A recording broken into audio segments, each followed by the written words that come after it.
Coming up on this episode of the Hockey Nuts, Steve and I get you caught up with all the action in round 2 of the NHL playoffs. We'll break it down series by series.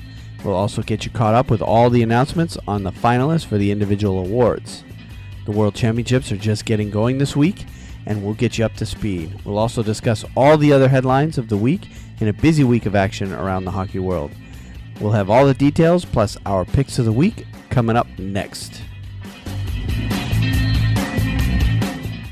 This is the Hockey Nuts Podcast, Season 1, Episode 38, recorded on Wednesday, May 3rd, 2017. NHL Playoffs Round 2, Games 1 through 4. Shut up and sit down.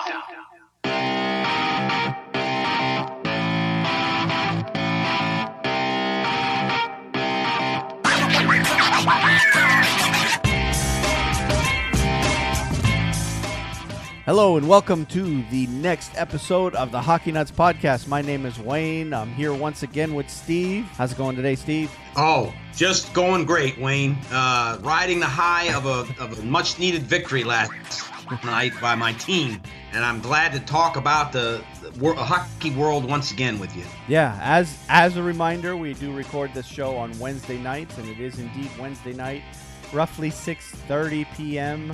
Eastern time as we record this. So if you listen to us later, you'll get an idea what we're talking about based on this current time here. But tonight, we've got a lot of stuff to talk about. We're going to just run you down the headlines real quick. Obviously, we're going to talk about round 2 of the Stanley Cup playoffs. And looks like all 4 series are going to be long ones this time. No sweeps, no 5-gamers that I can see anyway. But we'll get you caught up with all the 8 remaining teams in the NHL. Also, we got more individual NHL award nominations that have been announced over the past week. So we'll get you caught up on everything that's happened there. The NHL Draft lottery happened this week. We'll tell you who won and who gets to pick when. And then finally, we're going to talk a little bit about the World Championships because they get going, in 2 days from now, on Friday. Right.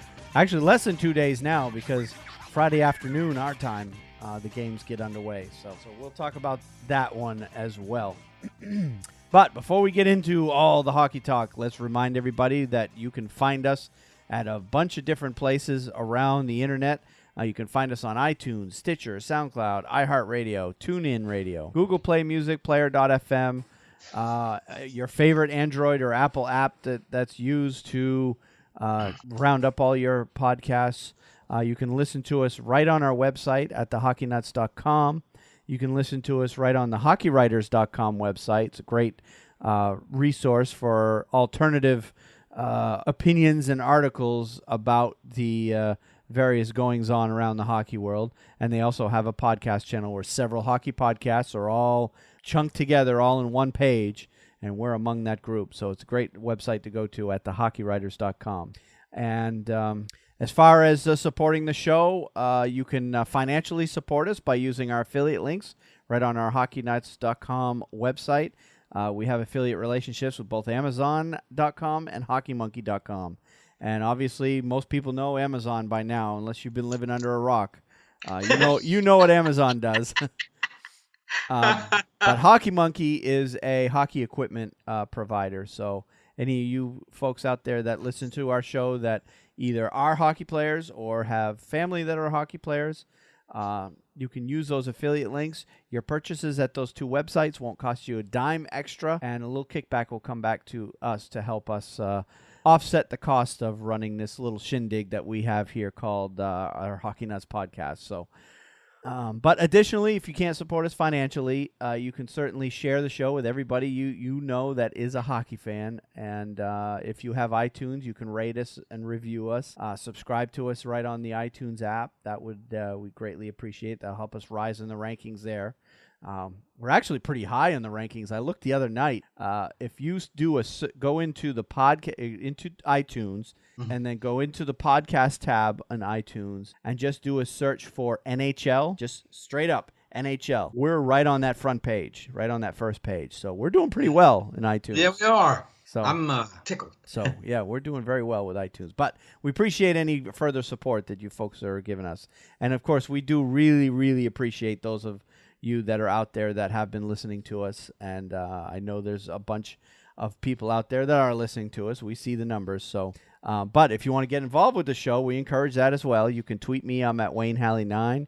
Steve is at sball504man. You can email the show directly at feedback@thehockeynuts.com. And we could include any emails.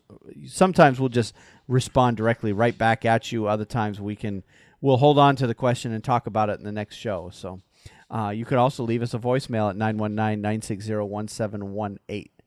We have a Facebook page where you can watch us record the show live at facebook.com/thehockeynuts. So you can actually watch us record the show, or how we make the sausage, so to speak.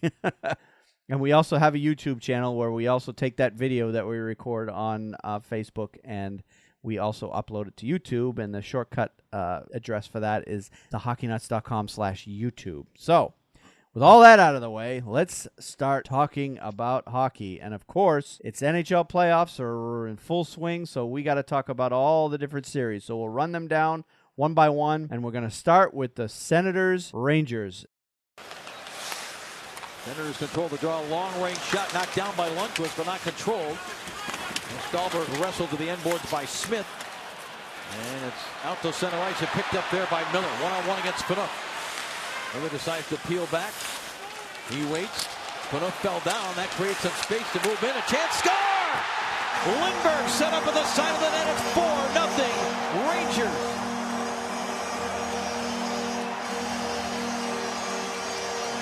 Dave, coaches have to make decisions before every game.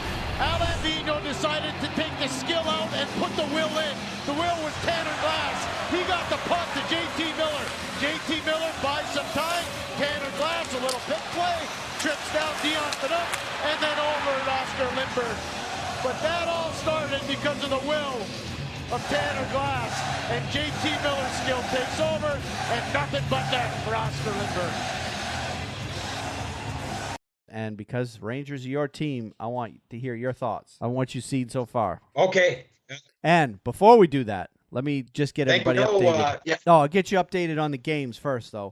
We finished Game 3 as of last night. Ottawa won Game 1, 2-1. And then Ottawa also won Game 2, 6-5 in double overtime. Both those games were in Ottawa. Game 3 was last night, and the Rangers came out and won 4-1. So right now it's 2-1 Ottawa, and Game 4 is in New York on Thursday night. And I'll listen to your thoughts. That will be a decisive that game right there. If we're able to come all the way back and tie this series up, and I'm getting the feeling that we will, Wayne, after watching last night. But you never know. But I feel like it's going to be a hell of a last three games if that happens. It really will be, because Ottawa's they're good. They're playing better than Montreal. You can make a case that they are. Yeah. But if you look at the three games, okay, and you're on my side of the fence, you're a Rangers fan. I'm disappointed we lost Game 2, okay? But those games, the first two games, could have went either way. We could have won Game 1 just as easily as we could have won Game 2. We had the opportunities to win both of those games, and we didn't capitalize.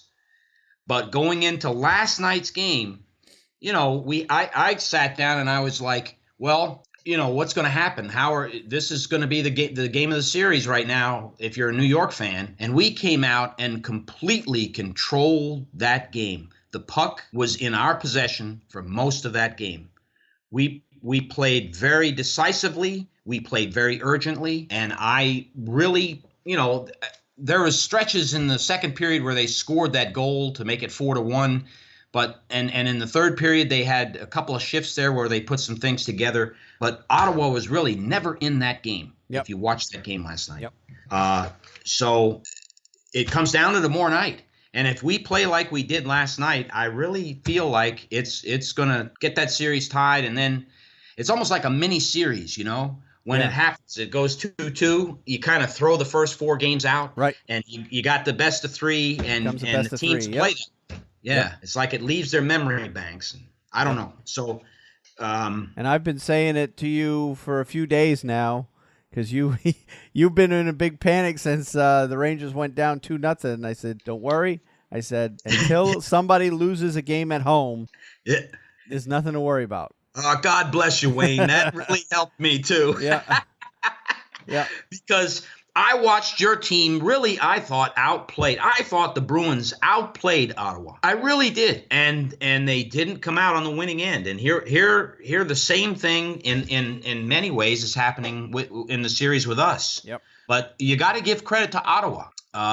They are playing as I've never seen that team play any better. Yep. Yeah, they're playing very well now. I mean, you've got Erik Karlsson, of course, is basically just carrying that team on his back. Right. Just the way he's playing right now is, if the Norris Trophy was based on playoff performance, I would give Erik Karlsson the Norris today. The way he's played so far. Oh, you're not kidding. And if Ottawa, I don't see it happening, but if Ottawa were to somehow run the table and win the Stanley Cup, he is without a doubt your Conn Smythe Trophy winner. Yep. Without a doubt. Yep. And Bobby Ryan's playing well for them, although he got hurt there in Game 3, but it looks like he's going to be back in Game 4.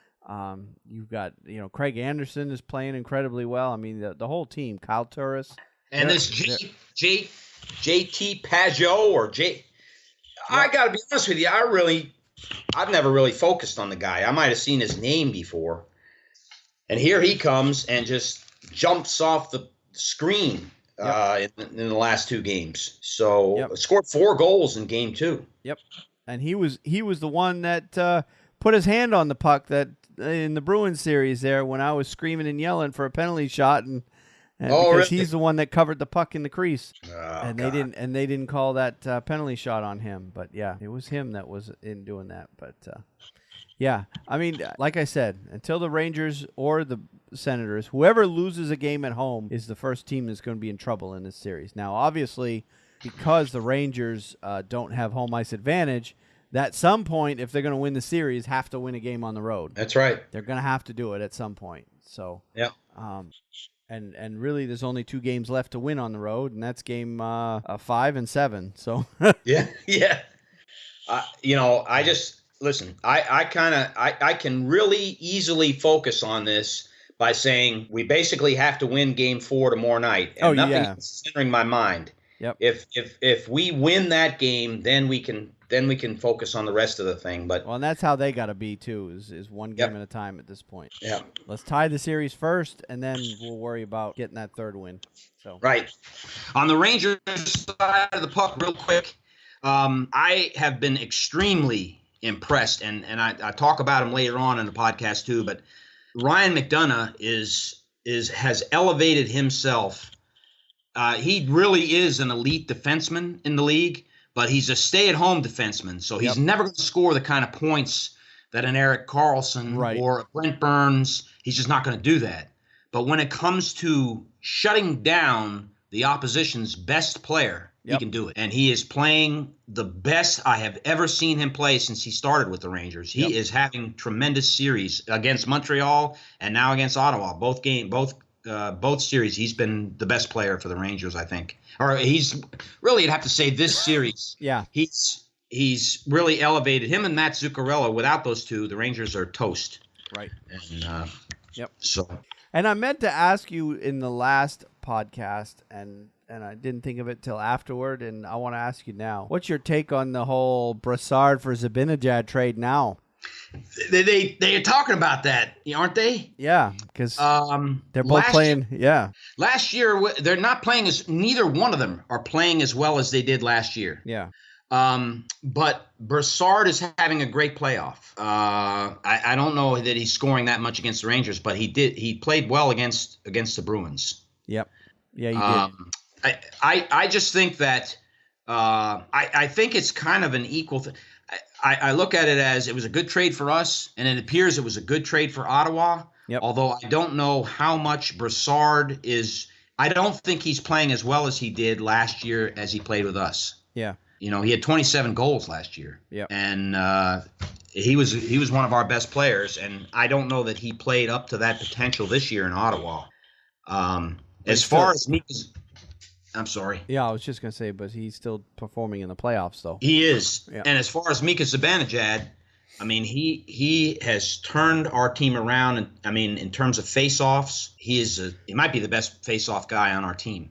But he's dangerous on the power play. Although as of late, he hasn't hit that one-timer.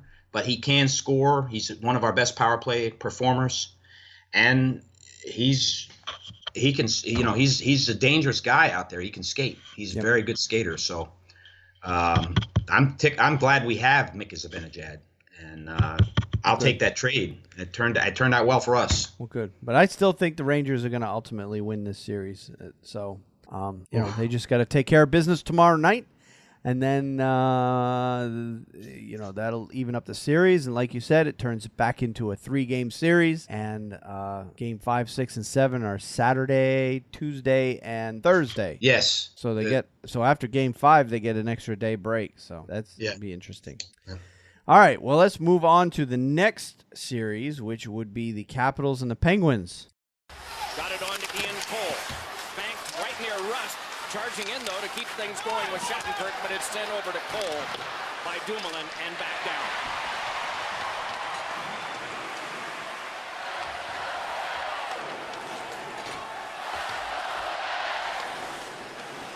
Kuhnhackl and Cullen, Cole and Dumoulin are the defending Penguins.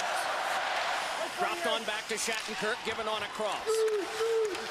It is fed to Shattenkirk again. Shooting! Score! Shattenkirk has won the game in overtime!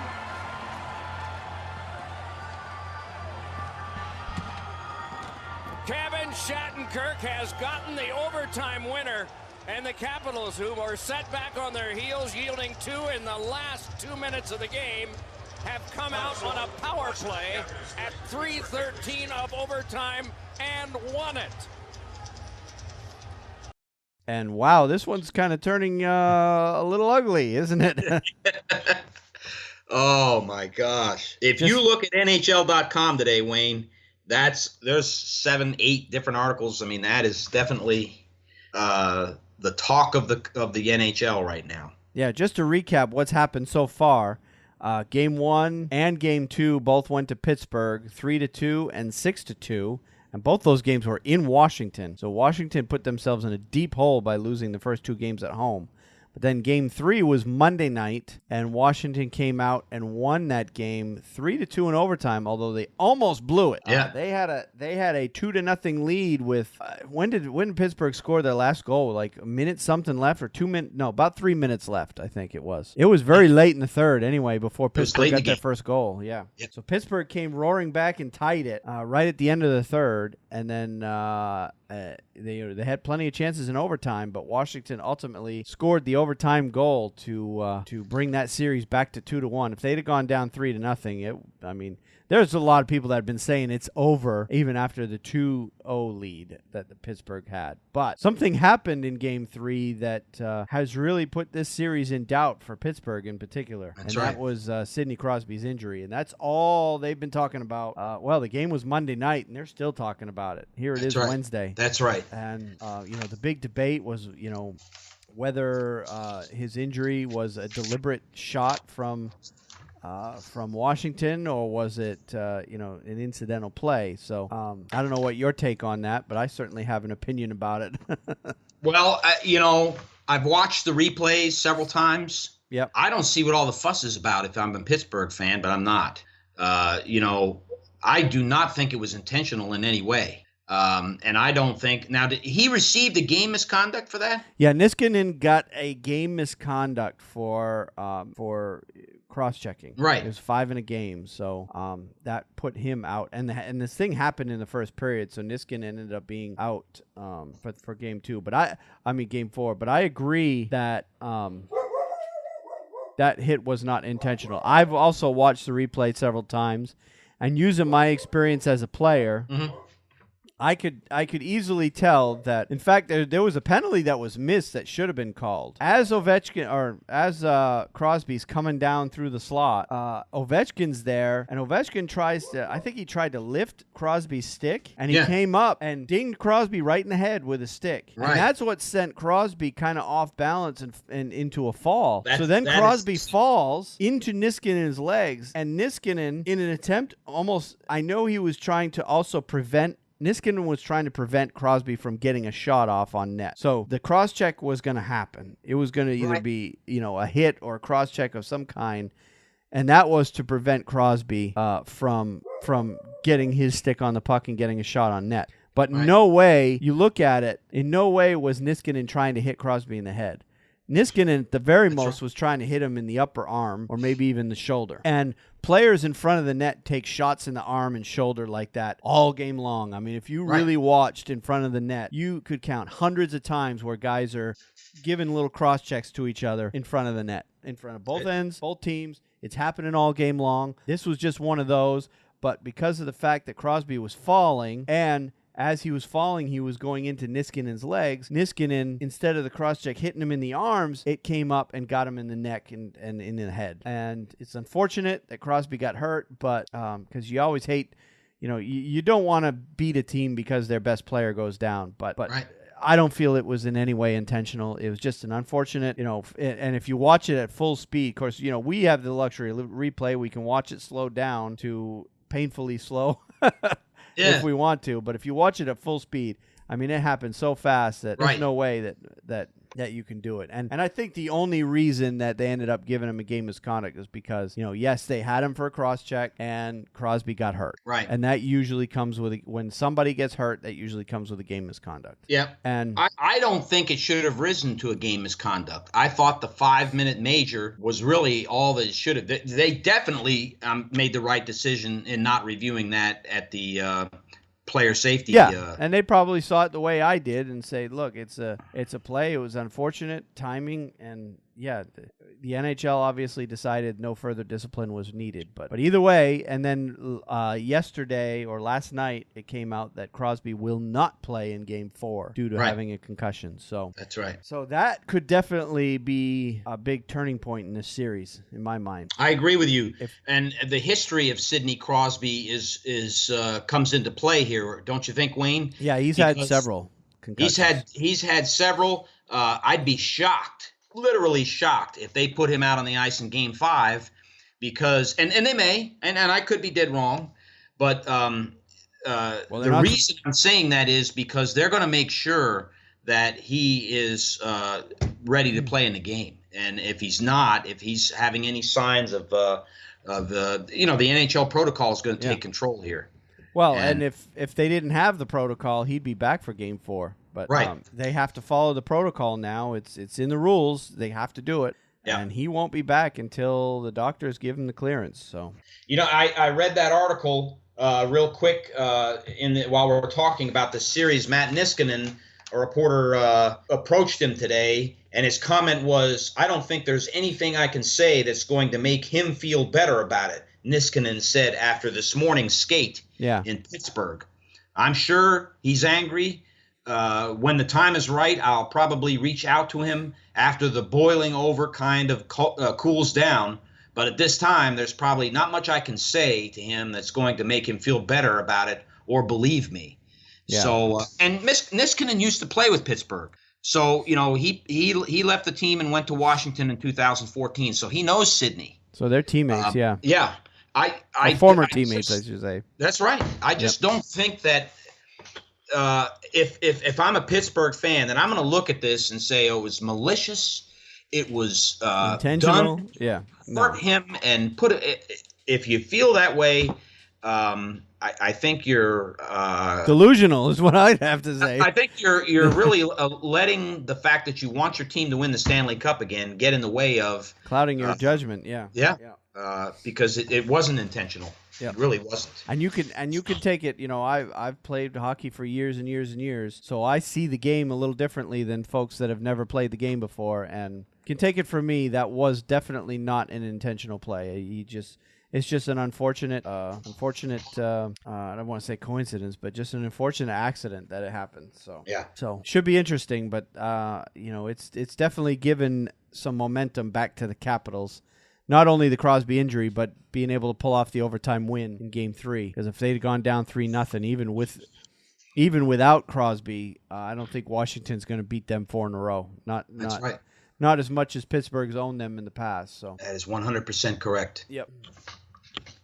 So we're good. All right. You have anything else you want to add about this series before we move on to the next one? Nothing other than the obvious for me is I've seen it before where Pittsburgh will lose Sidney Crosby and Evgeny Malkin will become Sidney Crosby. He is, you know what I'm saying? He is a tremendous player, and a lot of times I've said he's better than Sidney Crosby, but Crosby just has that ability. But, Malkin has led the league in scoring before, too, and has won the Conn Smythe. And I've seen him elevate his game, and it's like Pittsburgh's not even missing Sidney. So that may happen this time. You never know. It should be interesting. Game 4 is later tonight. It actually starts here shortly. So should be fun to see. It'll be interesting. The rest of this series. Now, if Pittsburgh comes out and wins tonight, I think Washington's got to come back and tie this series ultimately. You're right. And if they do, Wayne, it's a little different than our situation. If Washington comes out tonight and they win this game, I think they have the upper hand in this series. Oh, absolutely. It's going back to Washington. Yep. And Crosby's probably not going to play a game or two. Yep. So, that's my feeling on it. Yep. So, all right. Well, let's move on to the Western Conference. And we have the Blues and the Predators next. Mike Fisher tries to power it back.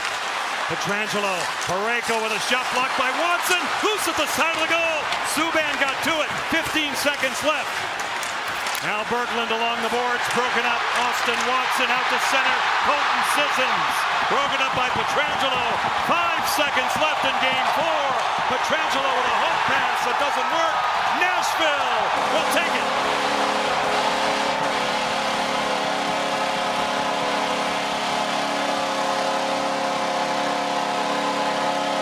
Win it 2-1. They lead the series 3-1, which goes to St. Louis on Friday.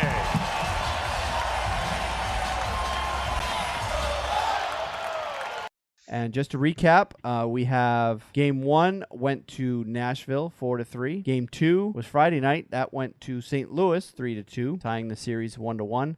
Then Game 3 went to Nashville, and that game was at Nashville. And the Predators took the lead 2-1 in that one. So Game 4 was last night. So they're the only series that have actually completed 4 games. And that one, Nashville came out on top. So now the Predators are sitting pretty with a 3-1 lead in this series. And I got to tell you, Nashville's looking pretty scary right now. They are. I'll talk about them in the power ranking segment of the show, but Nashville is playing better than anybody imagined. But if you look back at our predictions at the beginning of the year, Wayne, we said they were going to make the conference finals. Well, I was just going to say Nashville is now playing like the team we thought they were going to be. Is basically what's happening with them. They've caught fire, and Pecorine is playing great hockey. In net, but their defensive core. I watched Roman Josi score that slap shot goal the other night. It was just devastating. Their top 4 are probably the best top 4 in the league, if you ask my opinion on that. In Nashville, I'm talking about their defense. Yeah, I agree. I think they're the best defensive team in the NHL. Yep. Them and if Anaheim comes on, Anaheim has got a great defense too. But I agree with you. I think Nashville does have the best defense. Yep. You've got Nashville. You've got PK who's playing well, which is he's loving it right now. He's going for he's dancing out there. He's just having a good old time every night now. So. Which is good to see. But I don't know. I think Jake Allen's cooled off a little bit in the St. Louis Nets. I don't know if that's a product of how good Nashville's been or if he's actually cooling off a little bit. But it looks like St. Louis right now is it looks like they're done as far as I'm concerned. I agree. I think something happened listen, Nashville came into this series with a lot of momentum after knocking over Chicago. Oh, yeah. And then they pulled off the victory in St. Louis. Yep. Which was big. That was a big victory. They come home and just hold their serve on home ice. The fans are very. That is definitely that building is insane right now in Nashville. It's insane. Trying to win there, it's extremely difficult. Yep. So St. Louis has got to win when they go back to St. Louis now. I believe the series shifts back to St. Louis for Game 5. Yes, if it I'm does. not mistaken. Yep. And then, God, they're gonna have to roll the dice when they go back to Nashville because well, essentially, it's Nashville's series to lose because St. Louis has got to run the table now. Three in a row against Nashville, a team that's only lost one game so far in the playoffs, and they got to lose 3 in a row. I'll be very surprised if it happens. So. I think you and I are both sitting here saying that of all these series, the Eastern Conference series, really, you can't have a clear, definitive decision on who might win. But this one, we really believe that Nashville is going to make the conference finals. It's looking like that more and more. Yep. So I agree. I mean, everything Nashville can't do anything wrong, and seems like St. Louis can't do anything right against this Nashville team. So yeah, I don't know what more there is to say about it other than the fact that St. Louis fans have got to be nervous. But Game 5 is tomorrow night. Friday night. That's right. Yeah. So and then Game 6, if necessary, is Sunday. Game 7 is Tuesday. Yeah. The game tomorrow night is crucial, and St. Louis could come out and win. They've got a good team. They played well against Nashville in Game 2. They've got to retool, readjust, and if Tarasenko gets going, trust me, they can win that game easily. Oh yeah.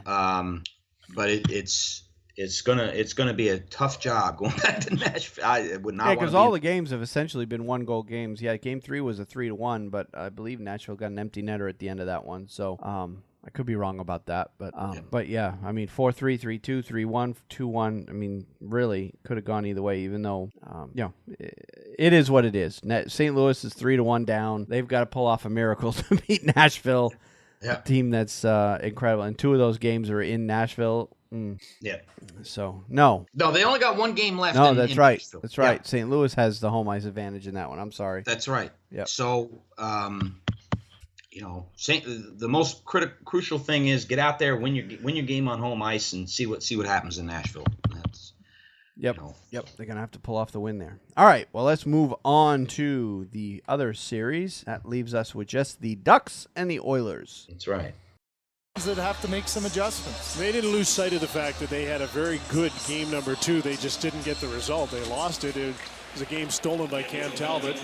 And it's probably very helpful to them to have veterans like Getzlaf leading the way and Kessler and Corey Perry to make sure there was no sense of panic. I'm going to try and get Silverberg a playoff hat trick. He's on the ice here.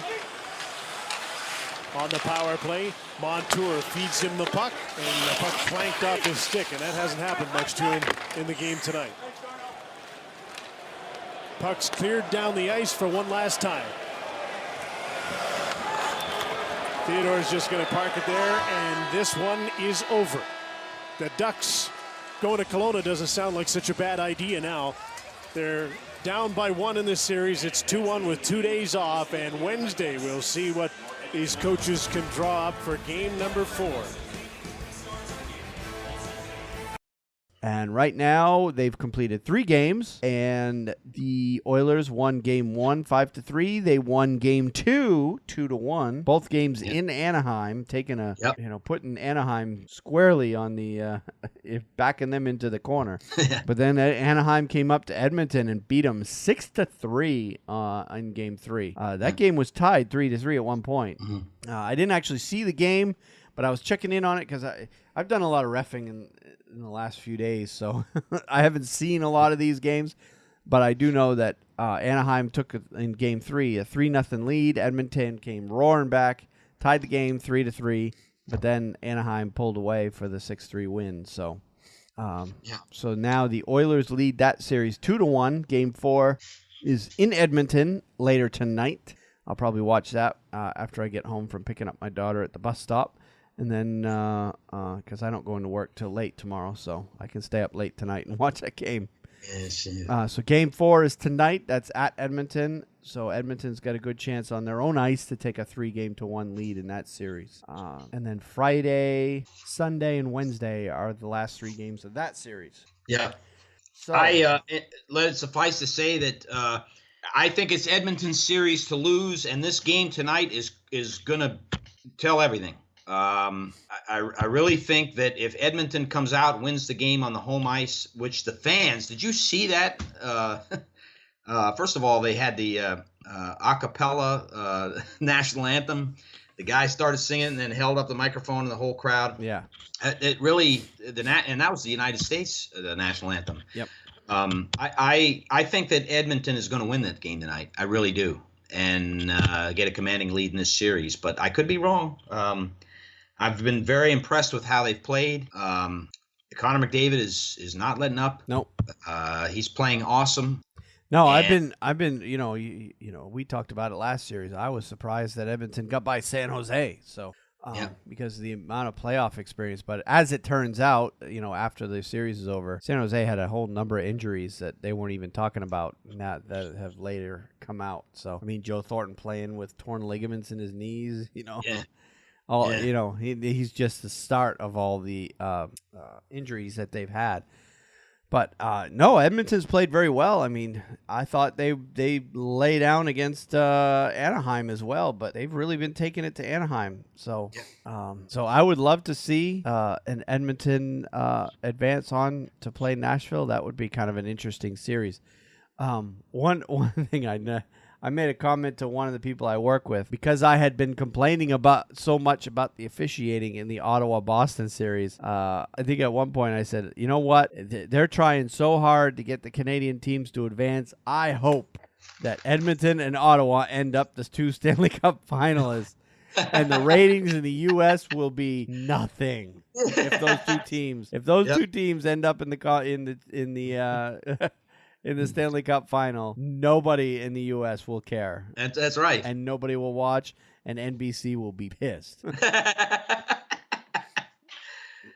going to happen sometime, Wayne. Yeah, I know. But even if you had Montreal or Toronto as one of the Canadian teams is a bit of appeal. But Edmonton and Ottawa? Yeah. Although Edmonton is a joy to watch. I enjoy watching them play. They're a fun team to watch. I really do hope they advance. That Edmonton, if it happens, and I hope it does, Edmonton-Nashville series, you see Connor McDavid going up against PK Subban. That will be that will be some kind of series to watch. You're not kidding. So that'll be a good. We don't want to speculate too much on that, but anyway, all right. So now we are all caught up with everything that's happened in the playoffs so far this year. So let's talk about some of the things that have been going on off the ice. And the first thing we got to knock off our list is get everybody caught up on all the transactions that have gone down over the past week or so. And we've got another bunch of junior players that have signed. I call them junior players, which basically I'm referring to, junior and college and that, all these underage players that are coming up through the ranks anyway that have signed with NHL teams. And back on the 26th, Mikhail Vorobiev, I don't know if I said that right, forward, who was playing for Salavat Yulev in the, I assume that's the KHL version. That's right. Yep. Signed with the Philadelphia Flyers. Emil Patterson, a forward, playing for Vaxio Lakers Hockey Club, I assume that is also in Sweden, has signed with the Nashville Predators. Devontae Stevens, a defenseman from the Kelowna Rockets, signed with the Buffalo Sabres. Nathan Knoll, a forward with the St. John Sea Dogs, has signed with the Chicago Blackhawks. Antoine Waked, who was playing for Rouen Noranda. I always have trouble with that one. Yeah, Rouen Noranda Huskies. Yes. He signed with the Montreal Canadiens. Carl Grundstrom, forward, who's playing for Frölunda in the Swedish league, is signed with the Toronto Maple Leafs. I've seen that name before. I think he's a pretty good prospect. I could be wrong. But Jakub Jarabek, a defenseman who was playing for Vityaz Podlask, is now signed with Montreal Canadiens. Neil Poink, defenseman out of the University of Minnesota Duluth, has signed with the New York Rangers. Yep. And the one thing you might be able to give us some insight on the player, but man, we talked about a lot of University of Minnesota Duluth players this spring. Yeah. Signing. Yeah. That team is going to be all new in the fall. Yeah. All their players are signing. That's right. They are all moving into the NHL. I mean, they were one of the top 5 teams all year long in college, but they're gonna have all freshmen next year because everybody's signing. That's true. So, do you know anything about him? I don't know anything about him, and when I looked at it, I immediately was like, I watched those games with Minnesota Duluth, and I don't remember seeing him play. But that doesn't mean it really. Well, he's obviously not going to be up with the team this year with them being in the playoffs, but he's going to start in the minor leagues. But so we'll have to see how he turns out. Maybe he'll definitely be in training camp next fall. So yeah. All right, next player, Cam Dineen. I wonder if that's any relation to Kevin Dineen. Yeah. Defenseman for the North Bay Battalion has signed with the Arizona Coyotes. And finally, David Kampf, forward from Pirati Chumutov, which I believe is in the Czech League, has signed with the Chicago Blackhawks. You watch. This is next year's Artemi Panarin. David Kampf. He'll step on the ice, and before you know it, he's 10 goals and 25 assists the first 15 games of the year, and you and I are going to be talking about him. Yep, as the new bread man. Yep. So, all right, and there were some other signings around the league concerning some current NHL players and coaches. First one, defenseman Nikita Zaitsev signed a 7-year, $31.5 million contract with the Toronto Maple Leafs on Tuesday. The contract has an average annual value of $4.5 million through the 23-24 season. Maple Leafs also signed forward Ben Smith to a 1-year, $650,000 contract. Zaitsev, who's 25, had 36 points in 82 regular season games. Man, that's a pricey contract for that kind of player. Is, yeah. And averaged 22.01 per game, second on the Maple Leafs. Yeah, that's a lot of time. So obviously the Maple Leafs think he's a very valuable player. Right. He was one of 6 rookies to play at least 75 games for Toronto this season, helping them qualify for the Stanley Cup playoffs for the first time since the dreaded 2013 year. Dreaded, I mean, for Maple Leafs fans. Yeah. Zaitsev could have become a restricted free agent on July 1st. He signed a 1-year entry-level contract back on May 2nd of 2016 that had an NHL salary cap charge of $1.775 million, according to Cap Friendly. Smith, who's 28, had 4 points in 36 games with the Maple Leafs after being claimed on waivers from the Avalanche on October 24th. Smith could become an unrestricted free agent on July 1st. He played the 2016-17 season on a 1-year contract with a salary cap charge of $675. So he's essentially making a slight pay cut, actually. Yeah. A $25,000 pay cut.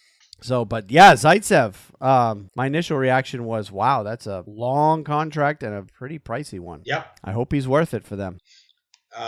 25 years old, He's going to be part of their core. It's pretty obvious there that they want him as part of their core going forward. Yep. I think he's going to be good. So our favorite Toronto Maple Leaf fan, Steve Dangle, who we both follow, he's pretty excited about Zaitsev. So if nobody knows more about the Toronto Maple Leafs as a fan anyway than Steve Dangle. So if he's excited, we're excited for him. Yes, and I'd have to agree that he has a pretty good feel for the pulse of the Toronto Maple Leafs. Oh yeah. So encourage people to listen to his podcast if you want to learn about Toronto. Yeah. Oh yeah. His podcast is very Toronto centric, but he's him and his buddies are definitely pretty well known around the Toronto community for their very loud opinion. That's right. All right, let's move away from that story and move on to the Calgary Flames signing general manager Brad Treliving to a multi-year contract on Monday. Treliving has been the Flames GM since April 28, 2014, so they just extended him out. Mm-hmm. So obviously they think he's doing a good job. Next one, Michael Therrien is among the candidates to interview for the coaching job with the Florida Panthers. This one falls more under the rumor category because for whatever reason, everybody's interested on who Florida is going to sign as their next coach. So, right. Not Michael, Michel Therrien. Sorry, French-speaking Canadians. I screwed that name up. Michel Therrien, sorry. Michel Therrien. Yes, Michel Therrien, yes. Oui. Therrien, who's 53, was fired by the Montreal Canadiens on February 14th, even though Montreal was 31-19-8 at the time and in first place. He coached the Canadiens for parts of the past 5 seasons and also from 2000 to 2003, and also coached the Penguins from 2005 to 2009. He's 406, 303, and 82 with 23 ties in 814 regular season games. You know what? I'm wondering, and I believe that THN would still be Montreal's coach if the Bruins hadn't fired Claude Julien. Oh, I believe that. I believe that. Now, so they were just waiting for somebody better to come along to fire him. So based on how they performed in the playoffs, Wayne, he may or may not still be there. But yeah, it's neither here nor there. But I agree with you that it had Claude Julien stayed with the Bruins through the end of the season, Michel Therrien wouldn't even be interviewing for that job. Right. So according to General Manager Dale Talon, they're going to be interviewing about a dozen people. Yeah. And of course, we talked last week that Jim Montgomery was one of the 12 people that they were going to be interviewing.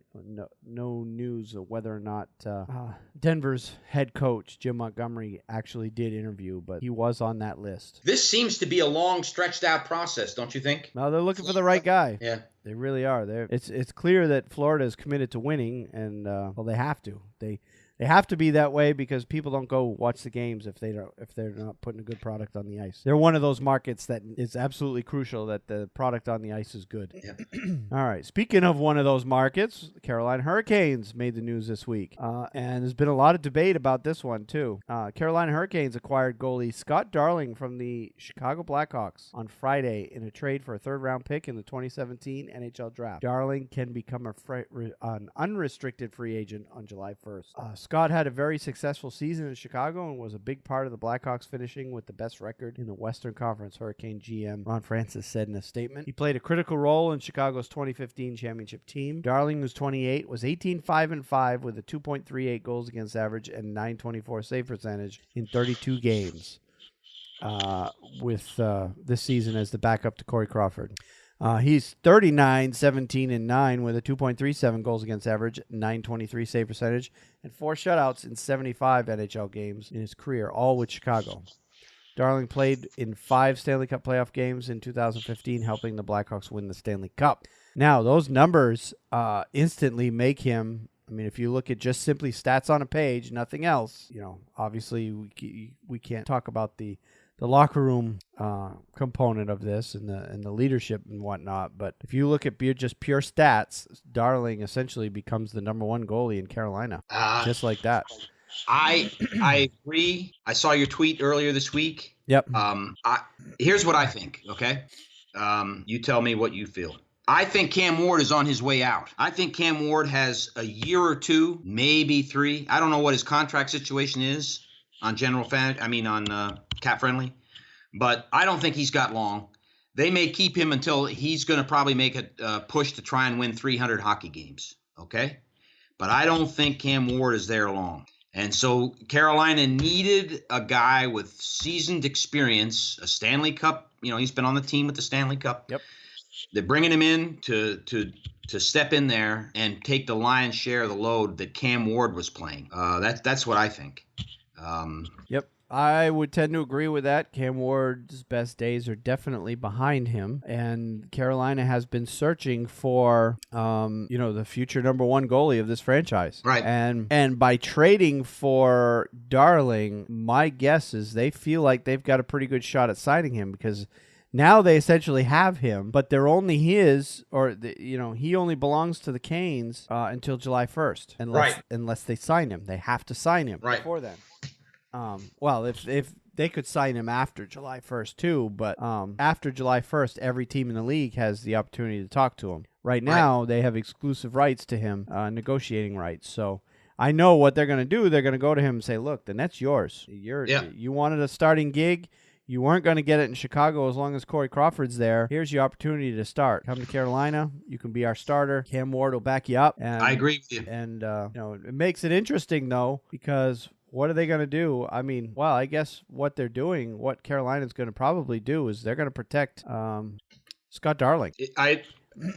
And then Vegas will, if they want one of those 2 goaltenders, either Lack or Ward, they can have them. And, the Canes still have the other one. So, but if Vegas ultimately doesn't choose either Cam Ward or Eddie Lack, then that leaves Carolina with 3 goalies. Right. And they're going to have...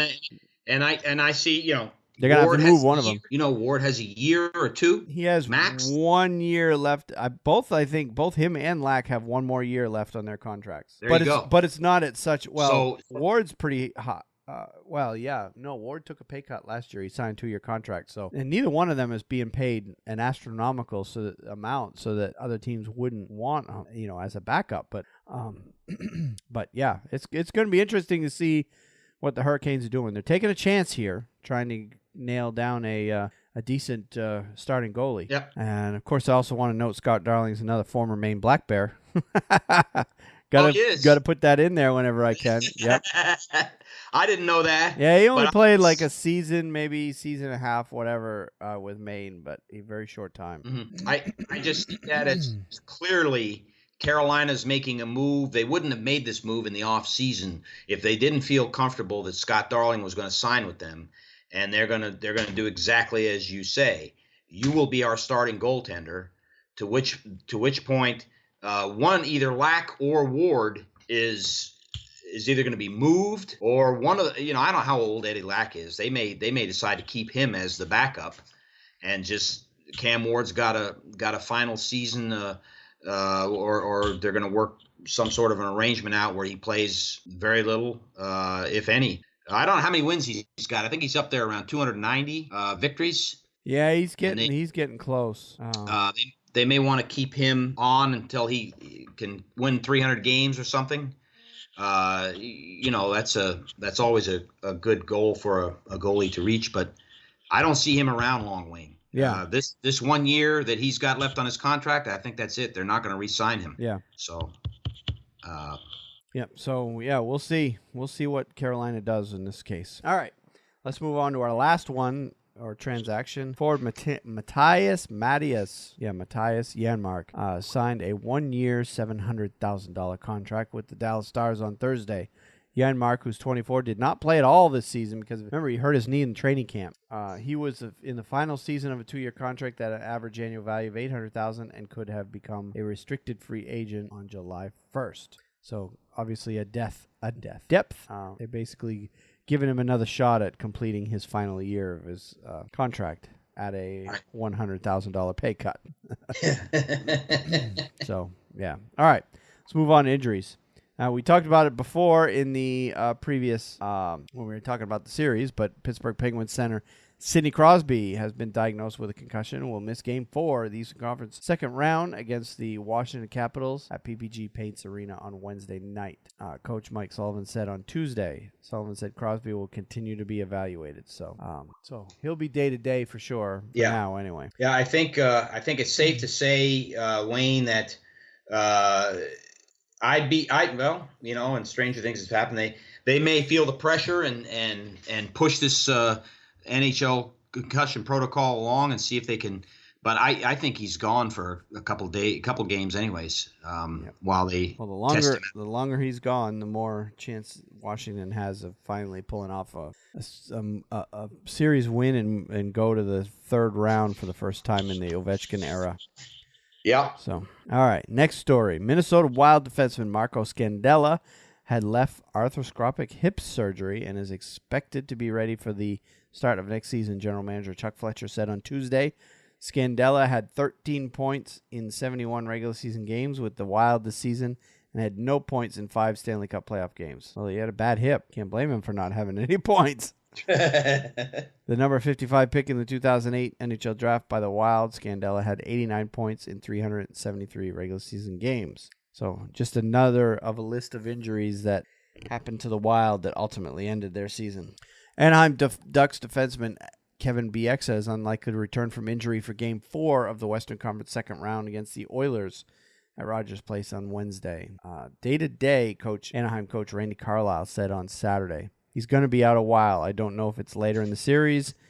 That's the option even possible. Bieksa injured his lower body in a 5-3 Game 1 loss on Wednesday. Defenseman Cam Fowler played 27-57 in a 2-1 Game 2 loss on Friday, his second game back from a knee injury. It's a lot of playing time for coming straight back from injury. That is. So, yeah. Okay. Next story, Dallas Stars center Tyler Seguin had surgery on Tuesday to repair a torn labrum in his right shoulder, but could be ready for training camp in September, General Manager Jim Nils said on Wednesday. It's something that bothered him all season, and he could have waited to do it sometime after next season and tried to play through it. But with the time we had, we decided it was best to get it fixed. Nils said recovery will take about 4 months, and Seguin will spend the next 2 to 4 weeks in a sling, then have another month of rehab before he can resume skating. He can't say when it happened. There just wasn't a hit or anything like that he can point to say it was what caused it. Nils said he never got better and ended up being a tear in the shoulder. Seguin missed all but one game during his last year's playoff because of a calf injury and partially cut an Achilles tendon. This season, he missed all of training camp but was ready for the first game of the season after injuring his ankle in the World Cup of Hockey in 2016. So he's had a lot of injuries. Yes, he has. They're starting to pile up for him. He's kind of like the Steven Stamkos of the Western Conference. Yep. You know, a guy that if he could play and stay healthy, Dallas would go places. But a torn labrum obviously is, now we're finding out why he didn't play so hot this year. Yeah. Because he was a legitimate Art Ross Trophy candidate coming into the season. Oh, no question about it. Yep. But you got a bad shoulder, you're not going to perform that well. So, all right. So unless you have any other transactions, that is all I have. No on the injury front, other than to say, or injuries. I'm sorry. Yeah. The only other injury that I was aware of was, oh gosh, I had it down here. Probably going to miss Game 4 in the Edmonton Ducks series. I don't have it here in front of me, Wayne. There was an injury to report, but they didn't finalize it today. So that's all I had. Oh, okay. All right. Well, unfortunately, we do have something to report in the milestones, records, honors, and deaths, and that I wanted to touch on was the death of one of the stars from the Miracle movie, the Disney movie with can't remember his name, who played Herb Brooks. But anyway, the guy who played Jack O'Callahan in that movie, the movie Miracle, Mike Mananudo, passed away over the past week. Apparently, apparently it was suicide. So he's a former soldier. I think it was after he did the movie. He ended up enrolling, was a Green Beret. Oh wow! Yeah, and obviously carried some demons, and unfortunately he passed away this week. The age of 35, and he's another guy that actually played at Maine for a very, very short time. He was at Maine for just a short time, and then he transferred out to a smaller school when it basically became apparent that he wasn't going to crack that lineup. So, but he went on to star in that movie, played Jack O'Callahan. It was actually a pretty big role in that movie. Have you seen that movie? Miracle? No, I have not. Oh, okay. I didn't know it was a Disney movie. Yeah, it's a Disney movie. Oh, yeah, you got to see it. You'll like it. It's a reenactment of the run to the 1980 gold medal. It's that's the plot. So, and Kurt Russell plays Herb Brooks. Did a fantastic job. Okay. Yep. So that's good. Unfortunately, we have the passing of one of the actors in that movie to report. All right, so there were no suspensions or fines that I know of this week. No, there were not. Nope. Okay, so let's move on to the other interesting stories of the week, and I have a couple. The first is the Devils, who had an 8.5% chance at winning the draft lottery, won the draft lottery, and will choose number 1 overall for the first time since moving to New Jersey in 1982-1983. They moved up from number 5. The Philadelphia Flyers won the number 2 pick, moving them up from the number 13 spot, and then the Dallas Stars got the number 3 pick, moving them up from number 8. So everybody else who did not become one of those top 3, I watched this go down live on TV. Oh, did you really? And you see all the team representatives there of all the 15 teams that were in that draft order. I want to say team representatives because for some teams it was GMs, other teams it was former players. It's just a team representative was at the expansion draft to determine the top 15 picks in the draft coming up here in June. So, and it basically included all the teams that did not make the playoffs. So the Devils won the lottery, and they will pick first overall. And let me just run down through the top 15 real quick. Number 2 will be Philadelphia. Number 3 will be Dallas. Number 4, Colorado. So the worst team in the league drops all the way to number 4. They weren't happy, by the way. The look on Joe Sakic's face, he was about ready to kill somebody because he was there that night. He hasn't been happy since Patrick Roy left. Yeah, and number 5 was Vancouver, and their team representative, I can't remember who was there for representing them, but he wasn't happy either. And then Vegas, who could have potentially been the number 3 pick, falls all the way to 6. So yeah, I thought they had they could finish no worse than 3rd. No, the way it worked is they said they had the same odds as the team who ended up 3rd worst in the league. Okay. So at worst, they would fall to 6th. At best, they would have been 1. Okay. And, somewhere in between. Well, the worst case scenario came up for Vegas. They will choose number 6. Number 7 is going to be Arizona. Number 8 is going to be Buffalo. Number 9 is going to be Detroit. Number 10 is going to be Florida. Number 11 is going to be L.A. Carolina picks 12th. Winnipeg 13th. Tampa Bay 14th. New York 15th. And that's the Islanders? Yes, the Islanders, not the Rangers. Yeah. So, God, I would love a 15th pick, but God, the draft, Rangers haven't been in that in a long time. Yeah, we're not going to see that. So, all right. And the other story I have this week, the Vegas Golden Knights general manager George McPhee told the Associated Press he's spoken with most NHL teams about trades that could be made prior to the expansion draft in June. McPhee said discussions have focused on players teams would prefer the Golden Knights either select or don't select, and that he's open to acquiring NHL draft picks. He said, quote, if they want to give us draft picks to encourage us to take a certain player or leave another player alone, we're open-minded, and we're going to listen to everyone. McPhee told the AP in remarks published on Thursday. You usually build your team historically through the entry draft, so we'd certainly be interested in acquiring picks. Mm-hmm. So you're going to start seeing some trades coming through with Vegas. This is going to be interesting, isn't it? It's really going to be very interesting. I plan on watching. Yeah, because the Bruins are in a bit of a pickle in that because of having to keep Torrey Krug and Zdeno Chara. Well, they don't have to keep Krug, but it's obvious they're going to. He's one of their better defensemen. But they have to keep Chara because of his no trade clause. So that the Bruins already, Chara, Krug, they have to keep. Well, the Bruins also want to keep Adam McQuaid, Colin Miller, and Kevin Miller. Right. The Bruins want all 5 of those guys because they all played decently this year. But obviously they can't. They can only keep 3. So 2 of those guys are going to be exposed. Now, the Bruins could go out there and offer them, a 3rd or 2nd round pick and then say, look, we'll give you a pick if you stay away from picking McQuaid, Miller, and Miller. Right. And go pick somebody else. All right. And they may make that deal. So those are the kind of deals that we're talking about here that you'll see Vegas making. On the Rangers side, Wayne, real quick, Brendan Smith is really elevating himself with the team. Yeah. And I saw last night on NHL it was either on NHL Network or NBC Sports Network, where they were saying that they're going to, I believe, go hard after keeping Brendan Smith, signing him to a contract, also because he is a Wisconsin Badger and a teammate of Ryan McDonough and Derek Stepan. Yep. But they're going to look to try and keep him. And so that opens the door to someone like Kevin Hayes or JT Miller or one of those players. Yeah, being left exposed, yeah. So I don't think they'll pick Kevin Klein. He's hurt on the defensive side, and he's not playing right now. So, I don't know. It's going to be very, very interesting, like you say, particularly for our 2 teams. Yep. As to who gets selected. Yep. And of course, the team can only lose 1 player, and they may go forward with Boston. Right. If we're lucky, they'll pick up Jimmy Hayes, but because nobody is happy with Jimmy Hayes.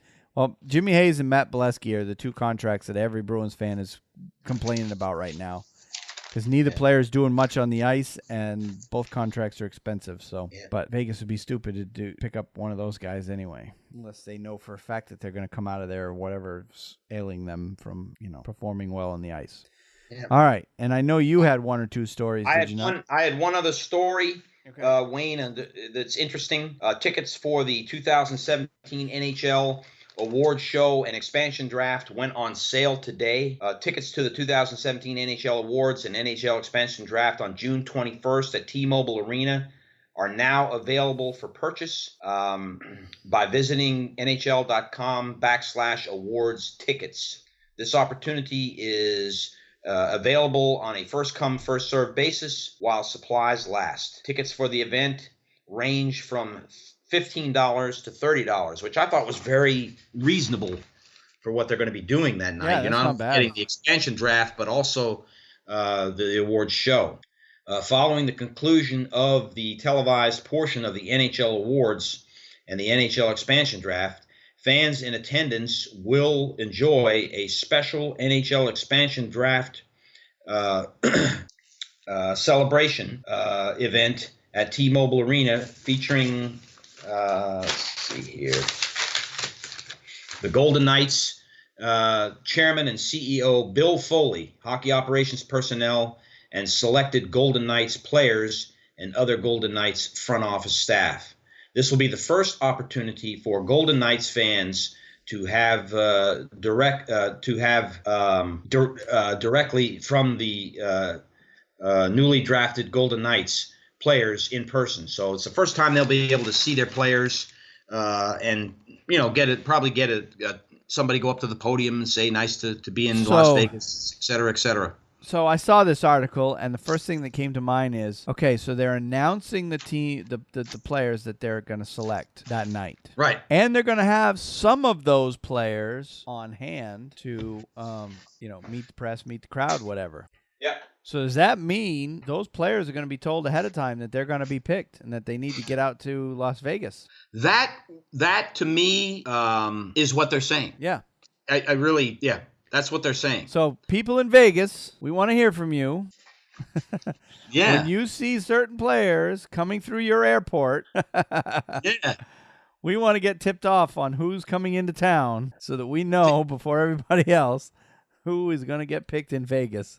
That's right. Take a YouTube video on your cell phone and send it to us. Right. And we will give exclusive. I don't know how many listeners we have in Vegas, but I imagine we probably have one or two anyway. Yeah. They need to start hanging out at the airport and letting us know. Well, you don't have to do it now, but that's right. Right around the time that those players would be coming into town, we want to see pictures and video of those players coming into town, so we know before it's even announced.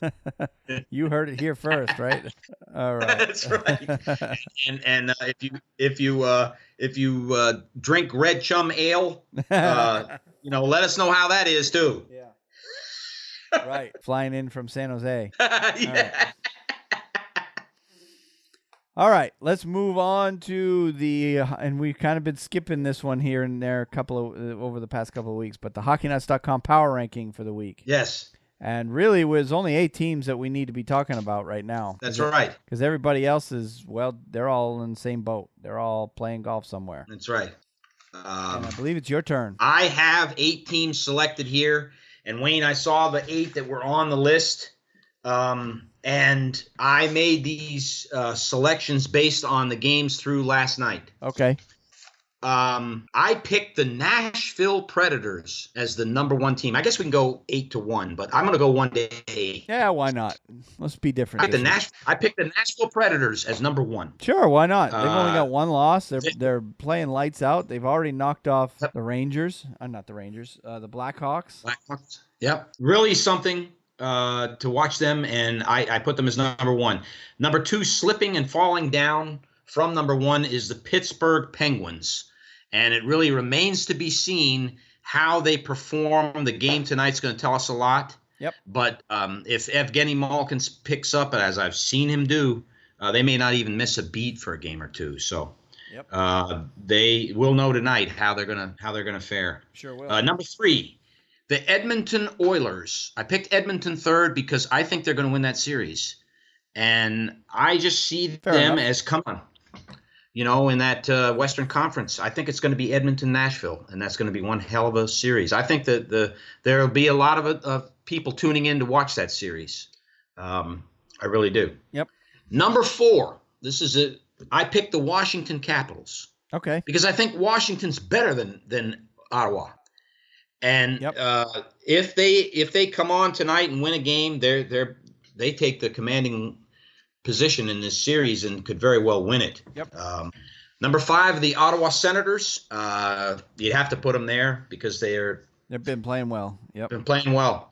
Number 6 is I put the New York Rangers, and I would have had them as 7 or 8 had they not won last night. Yep. I think the ranking that I put into our show notes, I did after the Monday games, so it did not include last night. So at that moment, the Rangers were still down 2-0 to Ottawa. So yep, and you'd have to put them in like that. Yep. Number 7, the Anaheim Ducks. I just don't, that could change. Anaheim comes back and wins a couple games, but right now, Edmonton's got control of that series, and they're playing at home in Game 4, up 2-1. Yep. So I've got Anaheim at 7, and the last number 8 team. I hate to say it to the fans of St. Louis, but the St. Louis Blues are in last place. No, they're down 3-1. They're the only team that's on the brink of elimination right now, so it makes sense. Right. Everybody else has only at most 2 losses. So that's right. All right. Well, let's move ahead to the NHL awards nominations. We had a few more come out this week, and they may be done. I don't know of any others that are coming out. But this week we had the Hart, the Ted Lindsay, the Jack Adams, and the Mark Messier Leadership Award come out. So starting with the Hart Trophy, Pittsburgh Penguins center Sidney Crosby is a candidate to win the Hart Trophy for the 3rd time in his NHL career. Crosby, along with Edmonton Oilers center Connor McDavid, Columbus Blue Jackets goalie Sergei Bobrovsky, are the finalists for the trophy given to the player judged to be the most valuable to his team. And, those are 3 worthy candidates right there. All 3, their team is toast without them. That's true. Although, if you take it, and this has been the big debate with that trophy for years, is it just simply the best player in the league or the most valuable to his team, meaning if that player were to be removed from their team, the team would suffer the greatest. You take Sidney Crosby off the Penguins, you still got Malkin, you still got Kessel, you still got a number of really, really good players. Yep. You take Connor McDavid off the Oilers, and they're done. Yep. They're just done. Yep. Bobrovsky, same thing. I mean, it just showed in the playoffs. Bobrovsky didn't play that well in the playoffs. Look what happened. They got knocked out quickly. So I would tend to lean towards giving it to McDavid or Bobrovsky or Crosby. And my point being just simply that.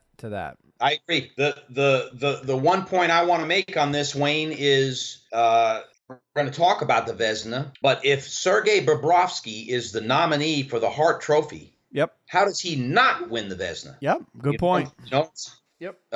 Well, the year was it last year or the year before that Carey Price got nominated for the Hart. He won the Vezina. So it's a good point. Yep. And you could say the same thing for any defenseman that might come along that's nominated for the Hart, that they should automatically win the Norris. So, but there weren't. It was 2 forwards and a goalie this year. All right.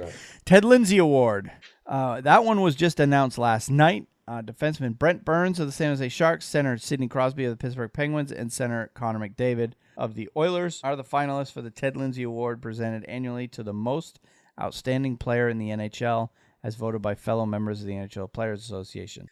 So this is actually, it almost sounds the same as the Hart Trophy, but it's not. It's a most outstanding player. So not most valuable to his team. See, there's a subtle difference there. Right. And in this one, it's 2 of the players are the same as the Hart Trophy, but in this one, Bobrovsky falls out and Burns comes in. Right. And I think like you said, Brent Burns being, now this one is voted on by the players, so this one almost is a higher esteem to it because it's the players showing the ultimate respect to a fellow player. But in this case, you got Brent Burns as a defenseman, like you said. If he's nominated for this trophy, how can he not be the Norris Trophy winner? And we both picked Burns to win it, didn't we? When we did our... We did. We did. I know I did, so... Yeah. So we'll see on that one. All right, the Jack Adams Award. Mike Babcock of the Maple Leafs, Todd McClellan of the Oilers, and John Tortorella of the Blue Jackets were all named as finalists for the Jack Adams Award, which goes annually to the top coach in the NHL. So all 3 are worthy candidates.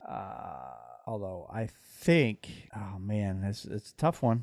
I'm looking at the 3 names, I'm like, you can make a name for all 3 of them, really. Yep. Because Babcock completely surprised by bringing the Maple Leafs to the playoffs, Edmonton has finally improved and really taken that next step towards relevance around the league again. And then John Tortorella, of course, screams and yells a lot, but he also occasionally does get some looks on these awards. So Wayne, real quick on this one. Yeah, I believe Todd McClellan is the only one that has not won this award. Is that correct?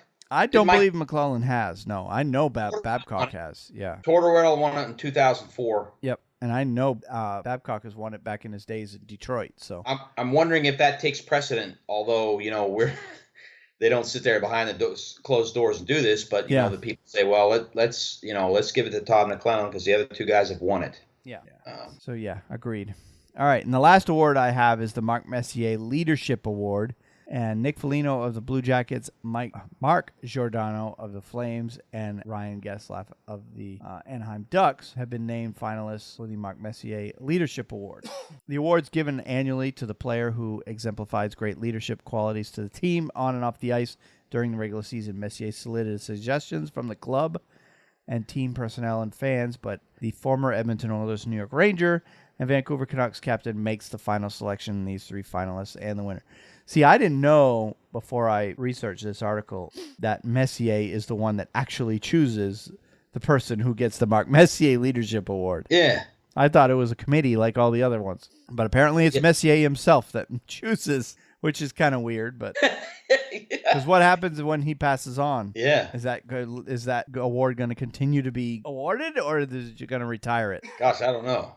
So I guess we'll see. All right. Well, I'm done talking about the NHL for now. How about you? Yes, sir. All right. Let's move on to World Championships. And, they begin on Friday. They run through the 21st of May. And basically any NHL player who is not currently playing on a playoff team is eligible to play.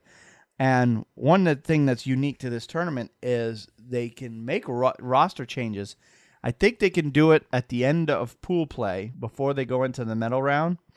They can add or drop players on there. So teams that are playing now in the second round, any of those players that get eliminated at the end of the second round can still join these teams. So the rosters, I have links to all the rosters in the show notes if you want to see them. But, these rosters definitely are by no means finalized because they can change. But the tournament is being held in Cologne, Germany, and Paris, France. The medal round will be in Cologne. And there's 16 teams in the league, or in the tournament this year. And Group A includes Russia, who has 6 NHL players on their team, and the rest of the players come from the KHL on that team. USA has 18 players from the NHL. Sweden, who has 16 players, and 4 of them are Carolina Hurricanes. Yeah, that's interesting. Yep. Slovakia has no NHL players. Germany has 3. Latvia has 1. Denmark has 1. And Italy has none. In Group B is led by Canada, with 22 NHL players on their roster. Finland with 7, Czech Republic with 2, Switzerland with 2, Belarus with none, Norway with 1, France with 3, and Slovenia with none. So, obviously, Canada seems to be the team with the easiest draw to the final at this point. So I agree. So it should be a fun tournament. A lot of the games, I think, are going to be televised on NHL Network, if I'm right. I'm pretty sure I'm right. So probably won't be able to get every single game. If Belarus is playing Norway, there aren't many people in the U.S. that's going to care about that one. But yeah. Or in Group A when Latvia plays Italy, not a lot of interest in that one. So. But definitely, Canada-Finland will be a good game. Obviously, USA-Russia, or USA-Sweden, or Russia-Sweden. So Canada seems to have the easiest path to the gold medal round, if you ask me. But I agree. Who am I? Just a fan. All right, so let's continue on. I want to touch briefly get you up to date on some of the minor leagues that are going on around the world. And first and foremost, the Canadian Hockey League, which is the major juniors of Canada, which is your best under 20 players basically in Canada. All 3 leagues or conferences, I guess they're leagues, not conferences, The WHL, the OHL, and the Quebec Major Junior Hockey League are all entering into their final series. So the individual, I guess their individual leagues, will crown their champions here shortly. They play a 7-game series just like the NHL does, so it takes them a while to get through their playoffs. But in the final of the Western Hockey League, you have the Regina Pats against the Seattle Thunderbirds. In the OHL, you have the Erie Otters, that's Connor McDavid's old team, against the Mississauga Steelheads. And then in the Quebec Major Junior Hockey League, you have the Blainville Breeze Band. I never say that name right. Armada versus the St. John's Sea Dogs. And of those 3 series, once the winner is crowned, those 3 advance. And because the Memorial Cup is being hosted in Windsor this year, the Windsor Spitfires will be the 4th team competing in the Memorial Cup by virtue of being the host. All right. In Europe, the Swedish Hockey League has crowned their champion. It's HV71 Jönköping. Well, that's horrible. It's horrible. The Finnish League has crowned theirs. Tappara Tampere. France has crowned their champion, Rouen. Denmark, I'm not sure yet. Doesn't look like they have, according to the websites that I see. The Slovakian Extra League also hasn't crowned theirs yet, that I know of anyway. The German League appears to have not crowned theirs yet. The Czech League, the champion is Bruno Kometa. The Austrian League and the British Elite Hockey League either don't play a playoff or they haven't started their playoff yet. The U.S. Hockey League is still in the midst of their playoffs. That's a junior league here in the U.S., the United States Hockey League. Other minor leagues around in North America, the Southern Professional Hockey League just crowned their champion, the Macon Mayhem, over the Peoria Rivermen in a 2-game sweep of that. I guess it's I don't know if it's a 2-game series or if it was 3-game series. I'm not sure how that went. It might have been a 3-game series. And Macon won 2-0.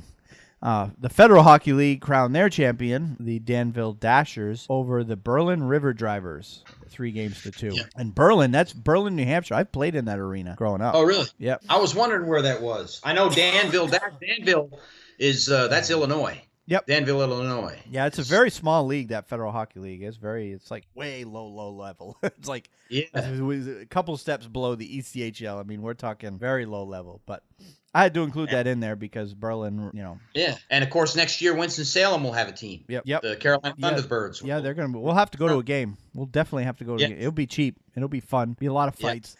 Yeah, that is fun to go watch those games. You're not kidding. A league like that will have definitely a lot of fights. So if Berlin River Drivers come down here to play that Greensboro team, you bet your butt we're gonna be there, or I'm gonna be there anyway. I hear you. Because, Berlin, that's my old stomping grounds. So, all right. And the ECHL and the American Hockey League are both in the middle of their playoffs. They're a ways away from finishing theirs. So, and obviously the KHL is done. We talked about that last week. So that brings us to just our picks of the week. Yes. And you didn't mention me what you have, so I'll let you surprise me. Okay, my pick of the week. I'm as it turns out here, since these playoffs have started, I've been picking New York Rangers to talk about for picks of the week, just because I am psyched about our team and I hope and pray for the best for them. But this week, my pick of the week is Ryan McDonough, who has turned in just tremendous 2 playoff series. If they ended today, he's it's between him and Henrik for the best player of the playoffs so far. But Ryan McDonough, 1 goal, 4 assists in the playoffs for 5 points, averaging 27.33 minutes of ice time, which is tremendous. He's been a horse, yeah. He has a lot of hits. I don't have the tally for the number of hits, but he's up there in leadership in that category. Anyways, the article, the captain for the Rangers, always with an eye for developments before they happen, was sitting at his locker room stall when he noticed a cluster of reporters approaching Henrik Lundqvist at the adjacent space. Ryan McDonough politely got up and moved. "I need to get better real estate," he said. He was joking because everyone in that room knew that when McDonough is in a game, his will makes it seem like every inch of the ice is his turf. He's not the type to brazenly guarantee a victory the way Captain Mark Messier did, nor is McDonough the kind of defenseman who can dominate offensively in the manner of Senators Captain Erik Karlsson. McDonough is simply and quietly the kind of captain and player who can lift a team and control a series. In the series against the Montreal Canadiens, McDonough played as well as he ever has, maybe better. He was the tide that raised all the boats, leading by word and example, probably more of the latter, to 3 inspired wins in a row. He brought an edge to the Montreal series and let everyone around him know that he was there, Coach Alain Vigneault said. I really love the fact that he wanted the puck and he wanted to make plays with that puck. You've got to have players who want to be the difference makers, and Ryan McDonough is.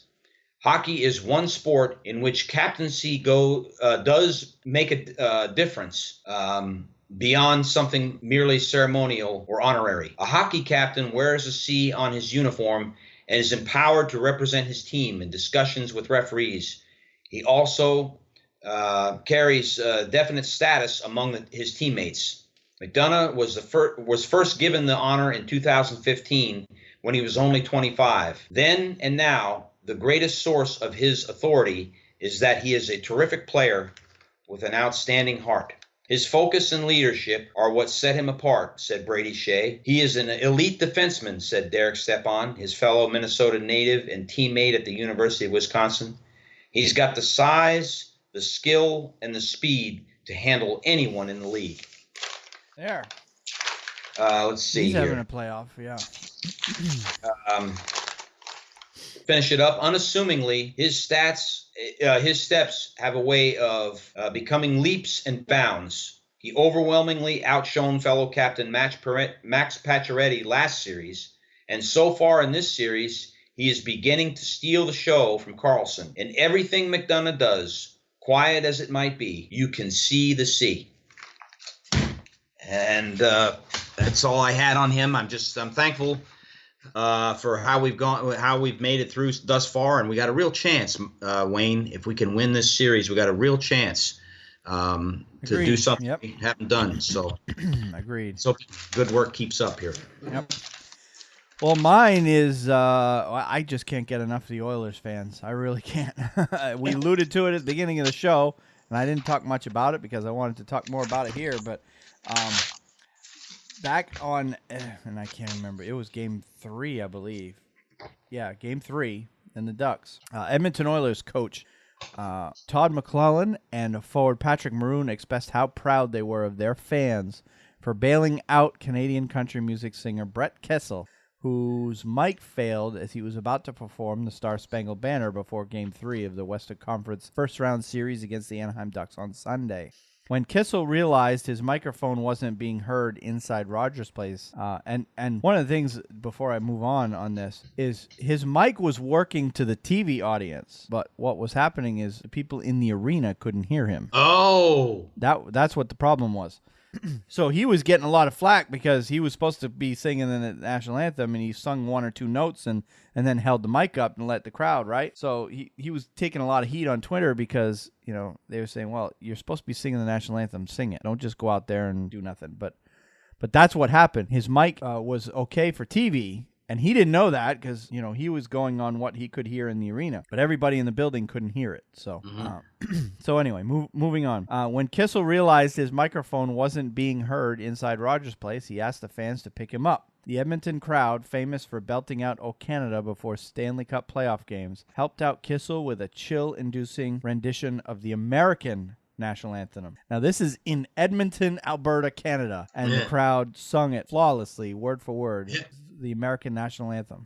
I'm certainly proud to say that I'm from Edmonton today, and I think everybody else that's around me can say that as well. McClellan said on Monday, a day after the Oilers' 6-3 loss against the Ducks. As it turns out, sometimes a glitch can produce a great moment. I thought once again the people of Edmonton showed their respect to our neighbors down south, and it speaks volume of the quality of people that live here in this community. And then Maroon, who's actually a St. Louis native, loved the moment. He said it was pretty special. I thought, obviously, Brett knew the mic wasn't going, so I thought, as an American, for a Canadian to sing The national anthem was pretty special to me. They should all be proud. It certainly got me going. It was pretty cool. As an American, I was pretty proud of what happened last night with the national anthem. Ducks owner Henry Susan Samueli on Monday expressed their appreciation for the Edmonton crowd. Congratulations to the Edmonton fans for creating such a special moment last night by singing both of the national anthems.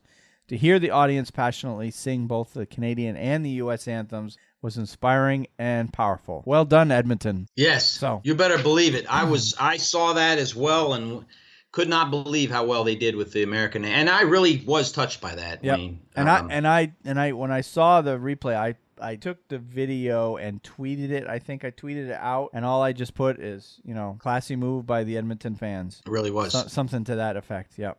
So, yep. That was a good one. And based on what has happened, over the recent days in baseball in Boston, Boston fans could take a lot of learning lessons there. We'll just leave it at that. If you don't know what I'm talking about, just look it up on Major League Baseball. We won't talk about it here. Anyway. All right. Well, that's pretty much all we have for the show this week. I think we got it settled. And, next week, Wayne, we should know who the 4 teams are looking like they're going to be. At least in a couple of series, we may know who they are. But next week's podcast will be decisive.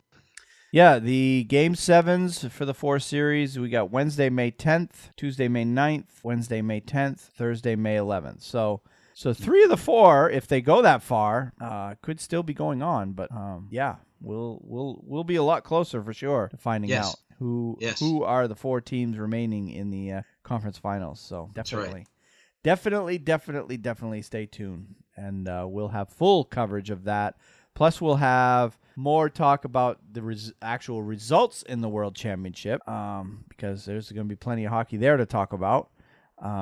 Let's see what else is going on over the next week. I don't think there's anything draft related unless Vegas comes up with another story again that they want to try to stay in the news with. They seem to be pretty good at that this season. But yeah, there's a lot going on. So yeah, come on back next week. And, obviously if you're subscribed to the show, you'll be able to get that next week when we record then. But, until then, we want to remind you that you can get a SoundCloud, iTunes, Stitcher, iHeartRadio, TuneIn, all the places where podcasts are. We are located there. You can listen to us on our website, hockeynuts.com. You can listen to us on the hockeywriters.com website, on their podcast channel, along with a bunch of other great hockey-related podcasts. Some are team-specific, others are general hockey in nature. It's a lot like ours. Ours is kind of a blend between team focus and league-wide. So we do talk about all the league topics, but we do it through the black and gold and the red, white, and blue colored spectacles that we each wear. So, and we encourage you to support the show financially if you can by using our affiliate links for Amazon.com and HockeyMonkey.com. And again, to get to those links, just go to our website at thehockeynuts.com and click on the links, and your purchases won't cost you anything more. And we get a little bit of a kickback for that. And we thank those who've used it in the past, and we thank those who are going to be using it in the future. And then, obviously, we want you to share the show with everybody you know that's a hockey fan. Obviously, if they're not hockey fans, we don't want you sharing the show because they'd be bored to death listening to us yammer on about hockey. So, and, of course, we want you to get involved with the show. You could tweet us. I'm at Wayne Halley 9. Steve is at SBall504man. You can email the show at feedback@thehockeynuts.com. You can reach us through our Facebook page at facebook.com/thehockeynuts. So there's a bunch of different ways to get in contact with us, and we're not going to bite you. So feel free to give us your 2 cents, and we'll be happy to. I've had a lot of Twitter conversations in recent weeks with some various listeners of the show, so we appreciate all the feedback that we have had over the past. So very much so. And we look forward to it in the future. So until next week, I think we're done. I think we're finished. All right. We got clapped. All right. And I got to go pick up my daughter. So we're going to go ahead and sign off for tonight. So until next week, we'll see you then. We'll talk to you later, Steve. Good night now. All right. Have a good night.